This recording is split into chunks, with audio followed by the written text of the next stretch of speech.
இந்த 666ங்கிற ஒரு நம்பரை பற்றி நான் சொல்கிறத விட நீங்கள் யூடியூப்பில் போய் 666 போட்டு பாருங்கள். வெள்ளைக்காரனே அதை பற்றி எல்லா விஷயத்தையும் சொல்லிக்கிட்டே இருக்கலாம். Number of பீஸ்ட்டுங்கிறோம்.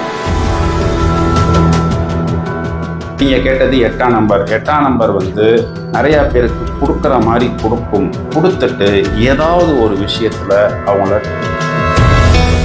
இன்னைக்கு யாருக்குமே டாலரன்ஸ் லெவலே கிடையாது. இன்னைக்கு ஓப்பன் பண்ணினோம், நாளைக்கு ஜெயிச்சோம், நாளான்னைக்கு ஒரு குழந்தைக்கு பேர் வைக்க போறோம் அப்படின்னா என்னென்ன விஷயங்களை முக்கியமா பார்க்கணும்? பிறந்த தேதி,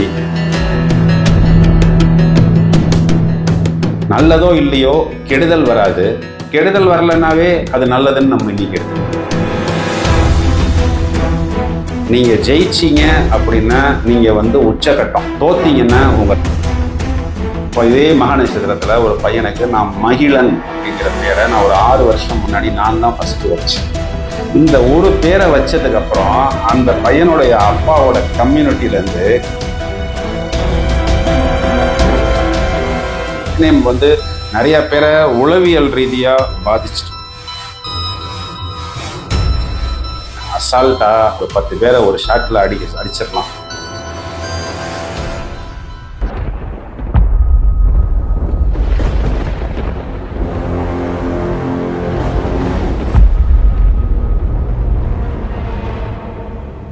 அடுத்ததா பாத்தீங்கன்னா பேர் நம்ம எதுக்கு நியூமராலஜி பண்ணி வைக்கணும்? அந்த ஒரு வைப்ரேஷனுக்காக தான். இதுலயுமே வந்து மக்களுக்கு ஒரு நிறைய டவுட்ஸ் இருக்கு. பர்த் நேம், சர்டிபிகேட் நேம் ஒன்று இருக்கும், காலிங் நேம் ஒன்று இருக்கும். அதுல ஃபர்ஸ்ட் சந்தேகம் என்ன அப்படின்னு பாத்தீங்கன்னா, சில பேர் இந்த பட்ட பேர் வச்செல்லாம் கூப்பிடுவாங்க. இந்த கோபாலு உதாரணத்துக்கு பாத்தீங்கன்னா ஏதாவது ஒரு எக்ஸ்ட்ரா அவங்க விளையாட்டுக்கு ஃபன் பண்றதுக்காக வச்சுப்பாங்க, புரியுதுங்களா? அந்த மாதிரி பட்ட பேர் வைக்கிறப்போ அந்த பார்த்து வைக்கிற பேருக்கு உண்டான அந்த பவர் கம்மியாகுமே சார். நிக்நேம்ங்கிறது வந்து என்னன்னா, அது ஒவ்வொருத்தருக்கும் ஒவ்வொரு சீசன்ல இருக்கும். ஆனா என்னை பொறுத்த வரைக்கும் அந்த நிக்நேம் வந்து நிறைய பேரை உளவியல் ரீதியா பாதிச்சிருக்கு. சில பேருக்கு அது பிளஸ் ஆயிருக்கு, நிறைய பேருக்கு அது மைனஸ் ஆயிருக்கு. அதனால என்னைய பர்சனலா நீங்க ஒப்பீனியன் கேட்டா நிக்நேமை வந்து அவாய்டு பண்ணுங்க அப்படின்னு தான் நான் வந்து சொல்வேன். இப்போ நீங்க என்ன கேட்க வரீங்க, நிக்நேம் வைக்கிறதுனால எனர்ஜி லெவல் கம்மியாகும், சிலருக்கு ஜாஸ்தி ஆயிருக்கு. ஆமா, சிலருக்கு அது வந்து என்னன்னா எதிர்பார்க்காம ஆயிருக்கு. இப்போ கேமராமேன் கணேஷ்னு ஒருத்தர் இருக்கிறார். ஒரு காலத்துல இப்பவும் எனக்கு தெரிஞ்ச ஒரு ரொம்ப ட்ரெண்டிங்கான ஒரு கேமராமேன். அவர் இண்டஸ்ட்ரியில வந்தபோது ஒரே நேரத்துல 3 பேர் கணேஷ் கணேஷ் கணேஷ் இருந்தார். அப்போ எந்த கணேஷை யார் எப்படி கூப்பிடுறதுன்னு தெரியாம இவர் ஜிம்முக்கு போயிட்டு இருந்தார். அதனால இவரை வந்து ஜிம் கணேஷ்னு கூப்பிட ஆரம்பிச்சாங்க. ஜிம்முங்கிறது 8 நம்பர் 8 வரும், ஜிக்கு 3, ஒய்க்கு 1, எம்முக்கு 4 வரும். அவர் இயற்பெயர் கணேஷ்ங்கிறது 22 4 வரும். அப்போ ஜிம் கணேஷ்னா 30 3ஆம் நம்பர். அவருடைய ஜாதகத்துல 3ஆம் நம்பர்னு சொல்லக்கூடிய குரு வந்து பிளஸ்ஸா இருந்ததுனால அவர் என்னைக்கு ஜிம் கணேஷா மாறினாரோ அன்னிலேருந்து அவருடைய கால் ஷீட்டே கிடைக்காத அளவுக்கு அவர் ஃபுல் பிஸி ஆயிட்டார், உச்சத்துக்கு போயிட்டார். இந்த மாதிரி ரேரா நமக்கு நல்ல நேரம் வரும் பொழுது நமக்கே தெரியாம சில நேரங்கள்ல இந்த நிக்நேம் வந்து நமக்கு ஃபேவரபிளா வந்து உட்காரும். உதாரணத்துக்கு நானே இந்த நிக்நேம்னால பாதிக்கப்பட்டிருக்கேன், நெகட்டிவ் ஆயிடுச்சு. என் ஆக்சுவல் நேம் வந்து சங்கர். நான் ஒரு ஆஃபீஸில் ஒர்க் பண்ணும் பொழுது நான் ஆடியோ விஷுவல் டிபார்ட்மெண்ட்டில் கிரியேட்டிவ்ல இருந்தேன். என்னைய AV Shankar, audio visual டிபார்ட்மெண்ட்னால AV சங்கர்னு அந்த எம்டி எனக்கு பேர் வச்சுட்டார். ஏன்னா எங்கள் 3 சங்கர் வந்தோம், ஒரு ஃபைனான்ஸ் சங்கர், ஒரு மீடியா சங்கர், நான் கிரியேட்டிவ் சங்கர். ஏவி சங்கர்னு வச்சதுல 25 கேதுவோட ஆதிக்கம். என்னுடைய ஒரிஜினல் டேலண்ட் என்னவோ அதையே என்னால் அங்கே எக்ஸ்ப்ளோர் பண்ண முடியாமல் போயிடுச்சு. அப்புறமேட்டு நான் அந்த ஆஃபீஸ்லேருந்து கொஞ்ச நாளில் நான் வேலையை விட்டுட்டு வெளியில் வந்துட்டேன். எதுக்கு சொல்ல வரேன் அப்படின்னா, இந்த நிக்நேம் சில நேரங்களில் ப்ளஸ் ஆகும், பல நேரங்களில் மைனஸ் ஆகும். இப்போ நயன்தாரோட கணவர் எடுத்துட்டு அவரோட பேர் விக்னேஷ். பேர் சொல்லும் போதே பயங்கர ஒரு பாசிட்டிவ் எனர்ஜின்னு சொல்லலாம். ஆனா ஒரு விக்கி அப்படின்னு சொல்லிட்டு சொல்றாங்க. விக்கின்றதுலயே பாத்தீங்கன்னா WIKKIன்னு அவர் வச்சிருக்காரு.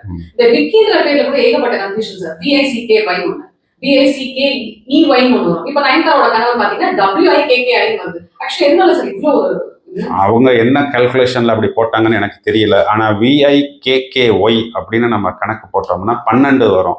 12ங்கிறது 3ங்கிறது குருவோட ஆதிக்கம்.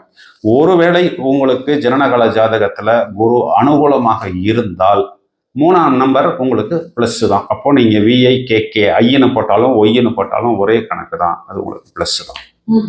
சோ காலிங் நேமுக்கு வந்து என்னைக்குமே ஒரு வைப்ரேஷன் இருக்கும்னு சொல்றீங்க சார்? காலிங் நேமுக்கும் கணக்கு உண்டு, ரைட்டிங் நேமுக்கும் கணக்கு உண்டு. Calling name static energy, writing name dynamic energy. 2 energy லெவலும் உங்களுக்கு ஃபேவரபிளாக வரணும். இப்போ ஒரு சில பேர் வந்து நியூமராலஜி படி பேர் வச்சுப்பாங்க, இல்ல உங்களை மாதிரியான ஃபேமஸ் நியூமராலஜிஸ்ட் கிட்ட வந்து பேரை கரெக்ட் பண்ணிப்பாங்க. எதனால அந்த பேரு 27 முறையோ இல்ல வந்து ஒரு பர்டிகுலர் நம்பர் சொல்லி இத்தனை முறை எழுதுனீங்க? மனதளவில் அவங்களுக்கு அந்த புது பேர் வந்து உட்காரணும். ஸோ அவங்களுக்கு அந்த ஒரு வைப்ரேஷன் பிக்கப் ஆகிறது. இப்போ நான் வந்து ரொம்ப நாளாக வி சங்கர்னே இருக்கிறேன், டக்குன்னு நான் வேல் சங்கர்னு மாறும் பொழுது நானே ஃபஸ்ட்டு உணரணும் இல்லையா? நான் திரும்பவும் அதே வி சங்கர்னே சொல்லிக்கிட்டு இருக்கும் பொழுது எனக்கு அந்த வைப்ரேஷன் எடுபடாது. தினமெல்லாம் தேவையில்லை. ஒரு 108 நாள், அதிகபட்சம் ஒரு 6 மாசம் எழுதினா போதும். இப்போ பேர் வைக்கிறோம் இல்லையா சார், அந்த பேருக்கும் சைனுக்கும் இப்போ நீங்க ஒரு பதிவுல சொல்லி நாமே கேள்விப்பட்டிருக்கேன், எப்பவுமே சைன் வந்து அப்வர்ட் ஸ்ட்ரோக்ல தான் போகணும், டவுன்வர்ட் ஸ்ட்ரோக்ல வரக்கூடாது அப்படின்னு சொல்றீங்க சார். அது எதனால தெரிஞ்சுக்கலாம்? அது எதனாலனா உங்களுக்கு அது சிக்னேச்சர் ஸ்டடின்னு செப்பரேட்டாக ஒரு சப்ஜெக்டே இருக்குது கிராஃபாலஜிங்கிற கணக்கில். அதில் வந்து சிக்னேச்சருடைய என் ஸ்ட்ரோக்கு அப்வர்ட் டைரெக்ஷனில் போகும்போது நிறைய பாசிட்டிவ் வைப்ரேஷன்ஸ் கொடுக்குது அப்படின்னு அதை ரிசர்ச் பண்ணின நிறைய அனலிஸ்ட் கொடுத்துருக்குறாங்க. என்ன மாதிரியான இதில் வந்து பேர் வைக்கக்கூடாது சார்? நல்ல கொஸ்டின். ஏன் இவ்வளோ நேரம் நீங்கள் இந்த கொஸ்டினை கேட்கல? பெயர் எண் குறிப்பாக 18, 22, 26, 31, 38, 44, 47 இதெல்லாம் நீங்கள் டோட்டலாகவே அவாய்ட் பண்ணிடணும். இதிலெல்லாம் நிறைய பேருக்கு வந்து ப்ராப்ளம்ஸ் ஆன விஷயங்கள் எல்லாமே நான் இதுக்கு முன்னாடி மீடியாலையும் என் புக்குலையும் கொடுத்துருக்குறேன். இதை அவாய்டு பண்ணிவிட்டு பொதுவாக ஒரு பாசிட்டிவ் நம்பர்ஸில் நீங்கள் வைக்கிறீங்க அப்படின்னா ஒரு 50-50ல் அது ஒர்க் அவுட் ஆகிறதுக்கு வாய்ப்பு இருக்குது. இப்போ நான் சொன்ன நம்பர்ஸை நீங்கள் அவாய்ட் பண்ணிடணும். நல்லதோ இல்லையோ கெடுதல் வராது. கெடுதல் வரலன்னாவே அது நல்லதுன்னு நம்ம இன்னைக்கு எடுத்துக்கணும். புரியுதா உங்களுக்கு? ஆமா, அப்பதான் என் லக்னம் கால்குலேட் பண்ண முடியும். அதெல்லாம் இன்னைக்கு நம்ம கணக்கு பண்ணிடலாம். பிறந்த இயர் தெரியல, டேட்டு தெரில, டைம் தெரிலன்னா நீங்கள் வர்ற நேரம்னு ஒன்று இருக்குது, அந்த நேரத்துக்கு ஒரு ஜாதகம் போட்டுடலாம். அதுக்கு பேர் பிரசன்ன ஜாதகம்னு பேர். ஜாமக்கோல் பிரசன்னம்னு ஒன்று இருக்குது. அந்த பிரசன்னத்தை வச்சு இன்னைக்கு என்னென்னமோ விஷயங்கள்லாம் சொல்லலாம். அதே மாதிரி 108 சோழிகள்னு இந்த சோழிகள் யூஸ் பண்ணுறாங்க இல்லைங்களா, அதை வச்சு ஒரு பிரசன்னம் போட்டு லக்னம் எடுக்கலாம். அந்த லக்னத்துக்கு வச்சு அதை வச்சு லைஃப்பில் அவங்களுக்கு நடந்த சில முக்கியமான விஷயங்களை நம்ம கோரிலேட் பண்ணிட்டோம்னா அது மேட்ச் ஆகும். அதை வச்சு கண்டுபிடிக்கலாம். பிறந்த டேட்டு தெரியுது, மந்த் தெரியுது, இயர் தெரியுது, டைம் எக்ஸாக்டாக தெரியலன்னா ரெக்டிஃபிகேஷன் ஆஃப் பர்த் டைம் அப்படின்னு கேபி சிஸ்டமில் ஒன்று இருக்குது.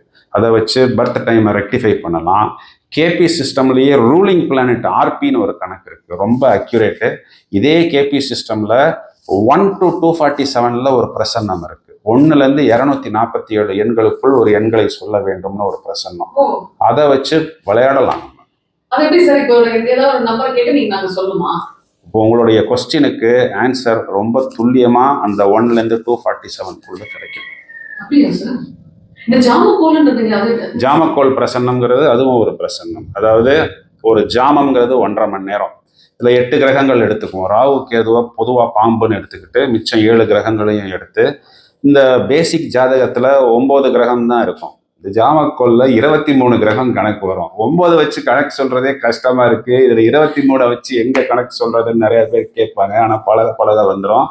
ராசி சக்கரத்துக்குள்ளார 9 கிரகம், ராசி சக்கரத்துக்கு வெளியில 8 கிரகம், உதயம், ஆருடம், கவிப்பு அப்படின்லாம் சில கணக்கு இருக்கு. மொத்தம் 23 விஷயத்தை வச்சு கணக்கு சொல்லணும். அதை வச்செல்லாம் இன்னைக்கு விளையாடலாம். இதெல்லாம் வந்து எல்லாருமே இன்னைக்கு அந்த ரேஞ்சில தான் இருக்கிறாங்க.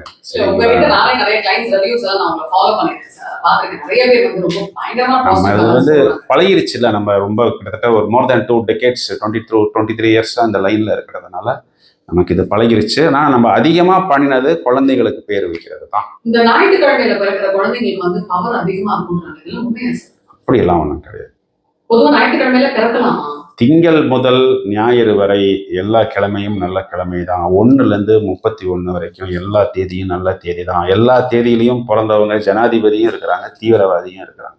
இந்த ஒரு தேதியில பிறந்ததுனால அவர் ஜனாதிபதி அப்படின்னா, இந்த ஒரு நாள்ல பிறந்ததுனால அவர் தீவிரவாதின்னு நம்ம வந்து சொல்ல முடியாது.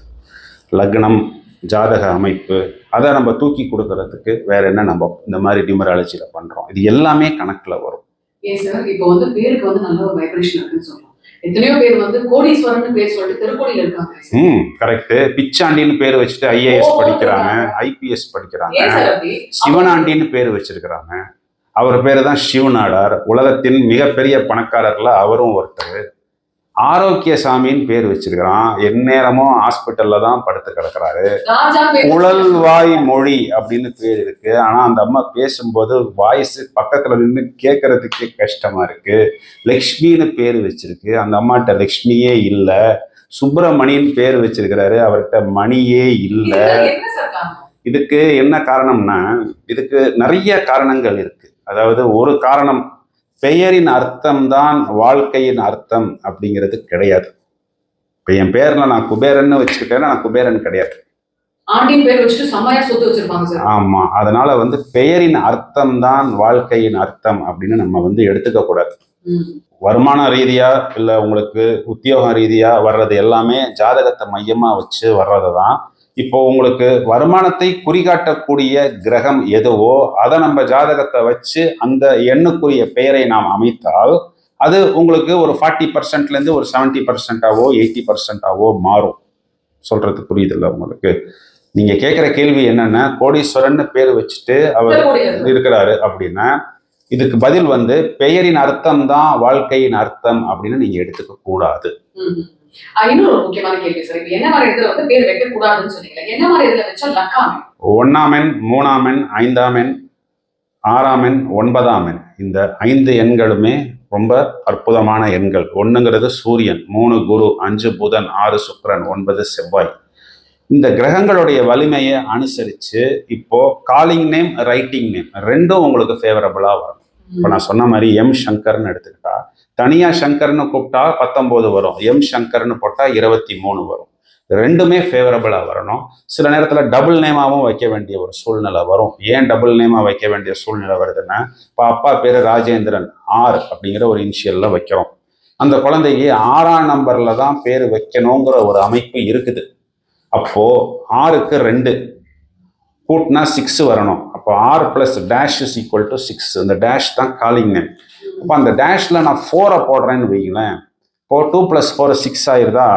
4ங்கிற காலிங் நேம் டிஃபெக்ட் ஆகுது. அப்போ நான் அந்த 4 என்ன பண்ணுவேன், 1 + 3 பிரிச்சிருவேன். அப்படி இல்லைன்னா 5 + 8 பிரிச்சுக்குவேன். புரியுதா உங்களுக்கு? சில புரியலையா? சில இடங்கள்ல நம்ம இந்த டபுள் நேம் வைக்கணுங்கிற ஒரு சந்தர்ப்பம் வரும் பொழுது நம்ம டபுள் நேம் தான் வச்சாகணும். சில பேர் சொல்றாங்க சாமி பேரை நீங்க வந்து கூட சேர்க்கவே கூடாது அப்படின்னு சொல்லி. அப்படிலாம் ஒண்ணும் அப்படிலாம் உண்மையா? லக்ஷ்மி மிட்டல் யார் அவரு? உங்க ஃப்ரெண்டா? இல்ல, உலகத்தின் மிகப்பெரிய பணக்காரர்ல அவரும் ஒருத்தர், உங்களை மாதிரி. அப்போ அவர் பேர்ல லக்ஷ்மின்னு இருக்கே, சாமி பேரு தானே இருக்கு. ஓகேங்களா? உலகத்துல உள்ள மிகப்பெரிய பணக்காரர்ல முதல் 10 இடங்கள்லயோ 15 இடங்கள்லயோ இருக்கிறார். ஓகேங்களா? சாமி பேர் இருக்கு. அப்ப வைக்கலாம், அதெல்லாம். இன்னொன்னு சார், இப்ப வந்துட்டு பாத்தீங்கன்னா ஒரு மனுஷனோட பிறப்பு, இப்ப வந்து அவங்க அந்த பர்த் டேட் சொல்றாங்க சார், இதுவும் வந்து நம்மளோட ப்ராஸ்பரிட்டியை குறிக்கிறது அப்படிம்பாங்க. டே நம்பரும் லைஃப் நம்பரும் நான் இது உங்களோட பதிவுல பார்த்திருக்கேன், ரொம்ப இம்ப்ரெசிவா இருந்தது. இந்த டே நம்பர் லைஃப் நம்பர்ன்றது என்னது சார்? நீங்க பிறந்த தேதி ஒரு எண்ணை குறிக்கும், அது உங்களுடைய பிறவி எண். தேதி மாத வருடம் கூட்டினா ஒரு எண்ணை குறிக்கும், அது உங்களுடைய டெஸ்டினி நம்பர் இல்லைன்னா விதி எண். இது ரெண்டுமே வைட்டல் நம்பர்ஸ். அந்த எண்ணுடைய தாக்கம் நமக்கு இருக்கும். இப்ப அந்த எண் ஒரு அனுகூலமான எண்ணாக இருந்தால் நம்ம அந்த எண்ணை பிக்கப் பண்ணிக்கலாம்.